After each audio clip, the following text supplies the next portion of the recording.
मां हंसवाहिनी क्लासेस में आप सभी का स्वागत है। आज हम आपको सदिशों का गुणनफल के बारे में बताएंगे। इससे पहले हम सदिशों का योग के बारे में बताए थे, उसमें दो नियम बताए थे, त्रिभुज का नियम और उसके बाद समांतर चतुर्भुज का नियम। देखिए, जो सदिश का जोड़ होता था वो नॉर्मल जोड़ की तरीके से नहीं होता है। जो हम एल्जेब्रिक में अगर हम कहें 4 और 6 जोड़ना होता है, हम 10 बोल देते थे। 6 और मान लीजिए 7 जोड़ना होता था तो 7 6 13 इसे बोल देते थे। लेकिन ये सदिश वाले में, जिसे आप वेक्टर बोलते हैं या सदिश बोल लीजिए, उसको हम ऐसे नहीं जोड़ सकते हैं। ये आपको बता चुके हैं। आज हम आपको बताएंगे इसका गुणनफल कैसे करते हैं। एक एग्जांपल हम आपको देते हैं। जैसे मान लीजिए 3 न्यूटन का बल पूरब दिशा में लग रहा है। देखिए, east west north south, 3 Newton का बल अगर पूरब दिशा में लग रहा है, 5 न्यूटन का बल अगर मान लीजिए यहीं से उत्तर दिशा में लग रहा है, तो इसको अगर आप 3 और 5 8 कह रहे हैं तो ये गलत है, क्योंकि सदिशों में क्या होता है, इसको ऐसे नहीं जोड़ा जा सकता है। इसका मतलब है सदिश को जैसे आप एल्जेब्रिक को जोड़ के बता देते हैं, वैसे आप सदिश को जोड़ नहीं सकते हैं। सेम ऐसे ही जैसे आप नंबरों का गुणा कर देते हैं, 6 और 2 का गुणा करना रहता है तो 6 दूना 12 आप कर देते हैं। उसके बाद 3 और 4 का गुणा करना रहता है, 3 चौके 12, या 5 और 2 का गुणा करना रहता है 10 कर लेते हैं। ऐसे कई एग्जाम्पल हो सकते हैं, लेकिन ऐसे हम सदिशों का गुणन नहीं कर सकते हैं। अगर 2 सदिश हैं, दोनों का अगर गुणनफल की बात करें तो उसका गुणनफल 2 प्रकार का होता है, जबकि नंबर में ऐसा नहीं होता था। नंबर में अब 6 और 2 का गुणा करेंगे तब भी 12 आएगा, 2 और 6 का गुणा करेंगे तब भी 12 आएगा। लेकिन सदिश में हमारे गुणनफल 2 प्रकार के होते हैं। अब हम आपको बताते हैं कौन कौन गुणनफल होता है। देखिए, अगर दोनों सदिशों का गुणनफल, दोनों सदिशों के गुणनफल से हमारी राशि जो मिल रही है, अगर वो अदिश राशि है तो उसे बोलते हैं डॉट प्रोडक्ट या बिंदु गुणन या स्केलर गुणन या अदिश गुणन। फिर से, ये मान लीजिए कोई सदिश है वेक्टर ए, क्या है, सदिश है वेक्टर ए, और आपको यह भी पता होगा कि अगर सदिश है तो उसमें दिशा और परिमाण जरूर होगा। जब भी सदिश का वर्ड निकले समझ जाइए कि उसमें दिशा और परिमाण दोनों है। अदिश की बात करें तो आपको पता होगा, बताया भी गया है, अदिश में केवल परिमाण होता है, दिशा नहीं होता है। चलिए, एक मान लीजिए ये वेक्टर हमारा वेक्टर ए है, ठीक, इसको दिखा दे, इसमें परिमाण भी है, इतनी लंबाई, इसके परिमाण को बताइए, इसकी दिशा को। दूसरा सदिश ये वेक्टर बी है, ठीक। इन दोनों का गुणनफल पढ़ना है। मान लीजिए कि इन दोनों के बीच का जो एंगल बन रहा है थीटा डिग्री है। देखिए, इसको थोड़ा सा आगे बढ़ा दिए हैं, और इनके बीच का जो झुकाव हमारा है क्या हो गया, थीटा है। अब आप ये बताइए, वेक्टर ए इधर चल रहा है, इसका मतलब इसी को हम उठा के यहाँ पे रख सकते हैं। वेक्टर ए हमारा यहाँ पर है और वेक्टर ए और वेक्टर बी के बीच का कोण हमारा कितना है, थीटा है, ठीक। अब इसका हमें क्या पढ़ना है, गुणनफल पढ़ना है। अभी हम आपको बताए हैं सदिशों का जो गुणनफल होता है 2 प्रकार का होता है। अब देखिए कौन कौन सा।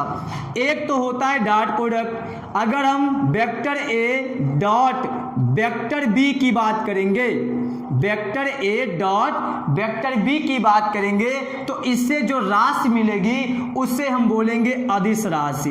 अभी बताते हैं इसका वैल्यू क्या होता है। इससे क्या मिलेगा हमको, अदिश राशि।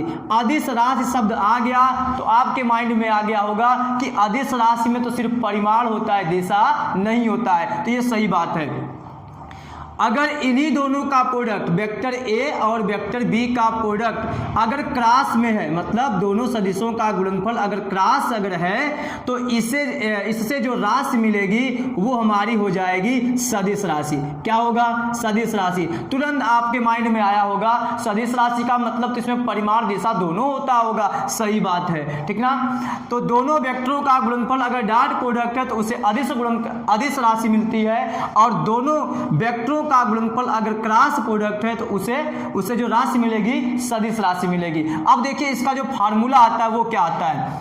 मान लीजिए कि वेक्टर ए का जो परिमाण है, वेक्टर ए का परिमाण अगर ए है और वेक्टर बी का परिमाण जो मैग्नीट्यूड होता है मान लेते हैं बी है, तब इन दोनों का डॉट प्रोडक्ट की अगर बात करें, डॉट प्रोडक्ट की, तो इससे जो हमें राशि मिलती है ए बी कॉस थीटा।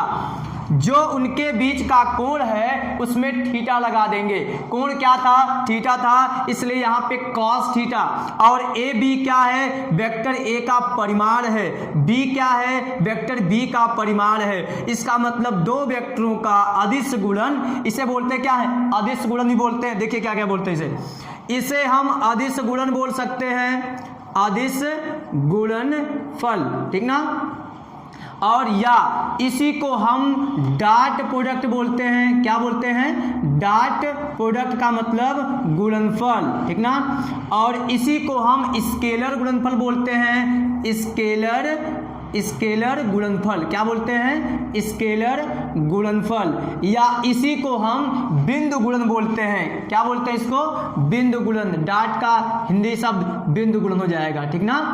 तो इन नामों से इसे जाना जाता है। इसका जो फार्मूला होता है ए बी cos थीटा होता है। अब देखिए इसके बारे में, जो vector A cross vector B की बात अगर हम करें तो vector A cross vector B में हमारा मिलता है वेक्टर ए का परिमाण, फिर उसके बाद वेक्टर बी का परिमाण, तो हो गया ए बी। और उसके बाद इसमें आता है हमारा साइन वाला। क्या आता है? साइन।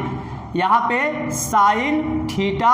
और उसके बाद यहाँ पे एक एकांक वेक्टर यूज करते हैं। एकांक वेक्टर में मान लिए हम एन कैप यूज कर दिए।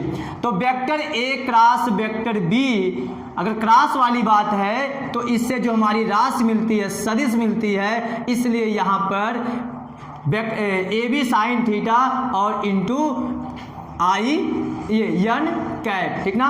तो ये हमारा सदिश राशि को बता रहा है और ये हमारा अदिश राशि को बता रहा है। अब इसके बारे में और विस्तार से आपको बताते हैं। दोनों वेक्टरों के गुणनफल में जो हम एंगल लेते हैं वो एंगल किधर से लेंगे इसके बारे में बता रहे हैं। देखिए अगर हम vector A dot vector B लिखे हैं तो ए और बी के बीच का कोण होगा, मतलब ए से बी के बीच का कोण। देखिए ए से बी के बीच का कोण आपको ये एंटी क्लॉकवाइज चलना है ऐसे, ठीक ना। तो ए से बी के बीच का कोण कितना है? थीटा है, इसलिए थीटा रखेंगे cos थीटा के जगह पे। अगर यहाँ पर ऐसे दे दिया आपको क्वेश्चन लगाते समय vector B dot vector A, तो आपको ये वाला कोण लेना होगा, बी से चलना होगा और वो भी एंटी क्लॉकवाइज चलेंगे ऐसे ही। इसलिए आप जब यहाँ से लेंगे तो आपको 360 माइनस थीटा लेना होगा, ठीक ना। तब के लिए A B cos 360 minus theta हो जाएगा। अब देखिए cos 360 माइनस थीटा का होता है cos थीटा। ये मैथ में आप पढ़े होंगे 10th में। cos 360 माइनस थीटा का cos थीटा होता है। अब आप ये बताइए दो वेक्टरों का डॉट प्रोडक्ट अगर हम इसका क्रम बदल देते हैं तो दोनों वेक्टरों का वैल्यू देखिए, इसका भी वैल्यू देखिए यही आया, इसका भी वैल्यू यही आया। इसका मतलब है कि दो वेक्टरों का डॉट प्रोडक्ट क्रम विनिमय नियम का पालन करता है। दो वेक्टरों का डॉट प्रोडक्ट क्रम विनिमय नियम का पालन करता है। नंबर भी हमारा करता है, 5 चौक के 20, 4 पचे भी 20 होता है। इसका मतलब दो वेक्टरों का डॉट प्रोडक्ट हमारा क्रम विनिमय नियम का पालन करता है। अब रही बात इसमें क्रॉस वाले के बारे में बताते हैं आपको। देखिए क्रॉस वाले में ये जो हमारा एन कैप है ये होता क्या है? ये हमारा वेक्टर मान लीजिए ए है, वेक्टर ए, और ये वेक्टर आपका बी है। वेक्टर ए हो गया और उसके बाद वेक्टर बी आपका ऊपर है, ठीक ना। और दोनों के बीच का कोण मान लेते ये थीटा है, दोनों के बीच का कोण थीटा है, ए से बी के बीच का कोण थीटा है। अब ये जो एकांक वेक्टर जिसे हम बोलते हैं एन कैप जो है, ये जो होता है इन दोनों से जो तल बन रहा है, इन दोनों से कौन सा तल बन रहा है? जैसे देखिए हमारा एक कैप है, ये वेक्टर ए है, ये वेक्टर बी है, तो इससे जो हमारा समतल बन रहा है अगर हम इसको ऐसे कर दें तो इसका ये तो देखिए हमारा ये प्लेन बन रहा है। इस समतल के लंबवत जो हमारा होता है वही एकांक वेक्टर होता है। दो सदिशों के गुणनफल के लंबवत जो हमारा, इसके तल के लंबवत जो हमारा वेक्टर मिलता है उसे हम बोलते हैं एकांक सदिश। तो यहाँ पे एन कैप का जो डायरेक्शन होगा, एन कैप का जो डायरेक्शन होगा वो होगा इस तल के लंबवत, और वो भी ये ऐसे।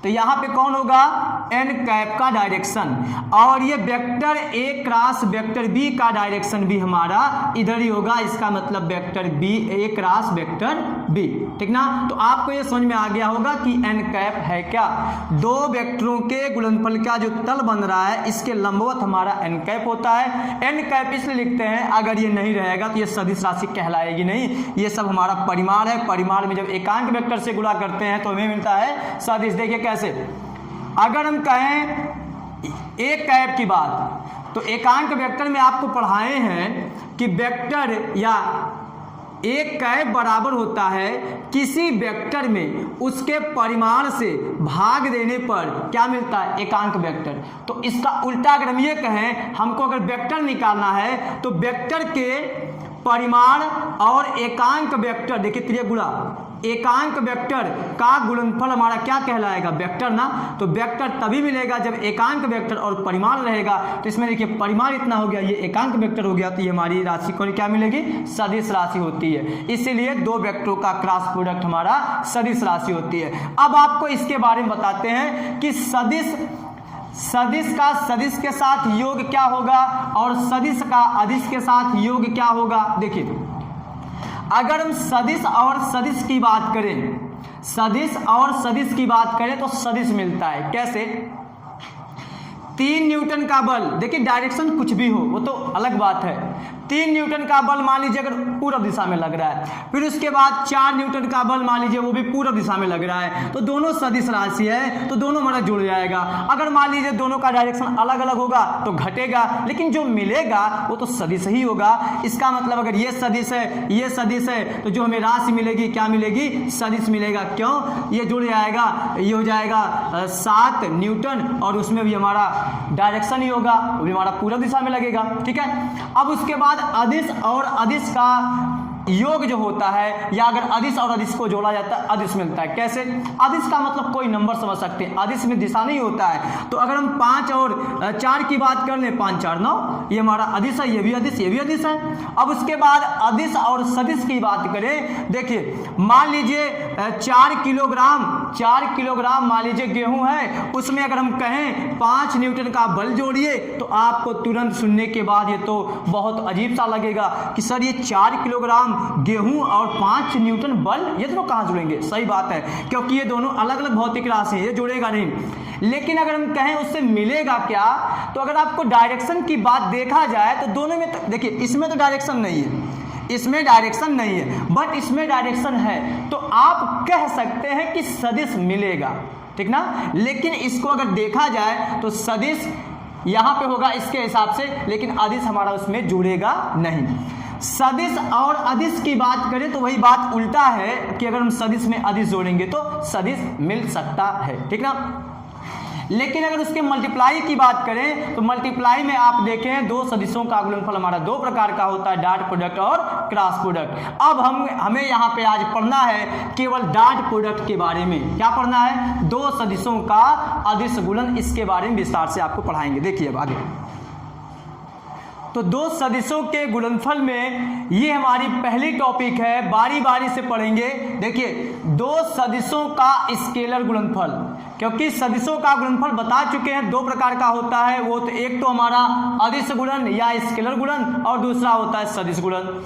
इसे आप स्केलर गुणन बोलिए, देखिए इसका नाम क्या क्या होता है, इसे आप बिंदु गुणन बोलिए या डॉट गुणन बोलिए या स्केलर गुणन बोलिए या अदिश गुणन बोलिए, बात एक ही है। रही बात यहाँ पे किसी किसी किताब में लिखेगा 2 सदिशों का स्केलर गुणन, या तो सदिशों के जगह पे वेक्टर लिख सकता है, क्योंकि वेक्टर जो होता है उसका मीनिंग होता है, स्पेलिंग होता है, ठीक ना।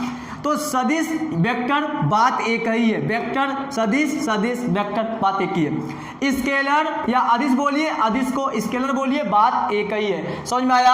अब उसके बाद देखिए यहाँ जो डिफिनीशन लिखा गया है इसका मतलब क्या है, अभी हम आपको समझाते हैं। ये आपको याद नहीं करना है, केवल समझना है। देखिए मान लीजिए कि हमारा कोई सदिश है, ये हमारा कोई सदिश है वेक्टर ए, अब उसके बाद एक सदिश हमारा ये है वेक्टर बी। इन दोनों सदिशों के बीच बनने वाला कोण मान लीजिए थीटा है, और वेक्टर ए का जो हमारा मैग्नीट्यूड है, परिमाण जो हमारा है मान लीजिए ए है, और वेक्टर बी का जो मैग्नीट्यूड है वो मान लीजिए बी है। इन दोनों का कौन सा प्रोडक्ट पढ़ना है, कौन सा गुणनफल पढ़ना है, तो डॉट प्रोडक्ट कहिए, स्केलर प्रोडक्ट कहिए, या बिंदु गुणन कहिए, या स्केलर गुणन कहिए। तो इसके बारे में जो हम पढ़ेंगे तो बताइए, दो सदिशों का जब हम डॉट प्रोडक्ट पढ़ते हैं तो vector A dot vector B equal होगा क्या। देखिए दो सदिशों का स्केलर, देखो देखिए दो सदिशों का स्केलर गुणनफल है, तो इसमें हम क्या लिखेंगे, दो सदिशों का स्केलर गुणनफल उन दोनों सदिशों के परिमाणों, इनका परिमाण क्या है ए, इनका परिमाण बी, उन दोनों सदिशों के परिमाणों और उनके बीच बनने वाले कोण, क्या बन रहा है कोण, थीटा का कोज्या, कोज्या का मतलब कास हो जाता है, थीटा पर कॉस लगा दो, ज्या का मतलब अगर कहे ज्या बोलेगा तो साइन लगा देंगे, ठीक है। तो दोनों के परिमाणों तथा उनके बीच बने कोण के कोज्या के गुणनफल के बराबर होता है। देखिए मिल गया, तो vector A dot vector B equal हो जाएगा, देखिए इसका परिमाण, फिर उसके बाद उसका परिमाण, फिर दोनों के बीच बनने वाला कोण थीटा है और उसका कोज्या हो गया कॉस थीटा। ये हो गया फार्मूला इसका, और परिभाषा देखिए आपके सामने है कि दो वेक्टरों का अदिश गुणनफल एक अदिश राशि है, ये तो आप जानते हैं, और दो वेक्टरों का सदिश गुणनफल एक क्या होता है, सदिश राशि होती है, जो उन दोनों वेक्टरों के परिमाणों तथा उनके बीच बने कोण की कोज्या के गुणनफल के बराबर होती है। ये बन गया आपका फार्मूला। अब इसी फार्मूले का यूज करके क्वेश्चन लगवाया जाएगा, लेकिन अगर आप ये बताइए यहाँ पे थीटा का मान हमारा इतना भी हो सकता है, इतना भी हो सकता है, 0 भी हो सकता है। अब हम सब कंडीशन को बताते हैं। अब देखिए जो फर्स्ट कंडीशन है लिखेंगे, यदि थीटा बराबर 0 डिग्री, थीटा बराबर 0 डिग्री, तब vector A dot vector B, vector A dot vector B equal क्या हो जाएगा, ये ए उसका परिमाण है, बी भी उसका परिमाण है, फिर उसके बाद कॉस थीटा के जगह पे आप रखेंगे 0, और कॉस 0 अंश का मान होता है 1, क्या होता है 1 होता है। तो यहाँ हो गया ए बी, और यहाँ कॉस 0 का मान 1 हो गया, 1 में इससे गुणा करेंगे तो क्या आएगा ए बी। इसका मतलब है कि दो वेक्टरों का डॉट प्रोडक्ट उन दोनों वेक्टरों के परिमाणों के गुणनफल के बराबर होता है। कब, जब थीटा का मान 0 होगा। अब सेकेंड कंडीशन, जब थीटा का मान 90 होगा, मतलब तब दोनों वेक्टर एक ऐसे होगा, एक ऐसे होगा, ठीक ना। अगर थीटा का मान, अब देखिए सेकेंड कंडीशन है, यदि थीटा बराबर 90 डिग्री, थीटा बराबर 90 डिग्री, ठीक ना, तब क्या हो जाएगा दोनों का डॉट प्रोडक्ट, तब आप लिखेंगे, तब vector A dot vector B equal, इसका परिमाण ए, इसका परिमाण बी माने, उसके बाद कॉस थीटा के जगह पे 90 रखेंगे, और कॉस 90 अंश का मान होता है 0, अपने तो 0 हुआ, सबको खत्म कर दिया, तो ये हो गया हमारा 0। Vector A dot vector B हमारा हो जाएगा 0।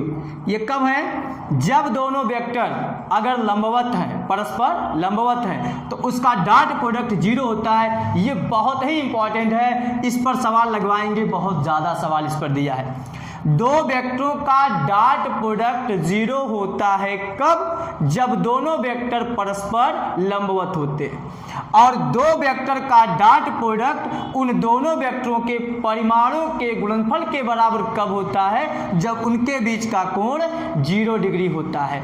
अब चलते हैं नेक्स्ट टॉपिक पर। आपको हम लंबकोणीय एकांक वेक्टर बताए थे, वेक्टरों के टाइप्स में बताए थे, शून्य वेक्टर, सदिश और समान वेक्टर, ऐसे ही उसमें हम बताए थे लंबकोणीय एकांक वेक्टर। उसमें क्या था, एक्स अक्ष के अनुदिश जो हम वेक्टर बनाए थे उसे हम बोले थे आई कैप, वाई अक्ष के अनुदिश जो बनाए थे उसे हम बोले थे जे कैप, उसके बाद जेड अक्ष के अनुदिश जो बनाए थे उसे बोले थे के कैप, और ये भी समझाए थे कि तीनों के बीच परस्पर कोण क्या होता है 90 डिग्री। आप उसको जाके देख लीजिएगा, आपको समझ में आ जाएगा। देखिए अगर हम इन दोनों वेक्टरों का डॉट प्रोडक्ट की गुणनफल की बात करें, जैसे डॉट प्रोडक्ट में आपको पता है vector A dot vector B equal होता है पहले का परिमाण दूसरे का परिमाण, फिर उसके बाद दोनों के बीच बनने वाले कोण का कोज्या होता है ना। अब बताइए, अगर हम कहें वेक्टर आई कैप इंटू आई कैप, ये क्या होगा, और ऐसे जे कैप का जे कैप के साथ उसका वैल्यू क्या होगा, डॉट प्रोडक्ट। देखिए सब में डॉट लगा रहे हैं। फिर ऐसे ही अगर हम कहें के कैप डॉट के कैप, इसका वैल्यू क्या होगा, ठीक ना।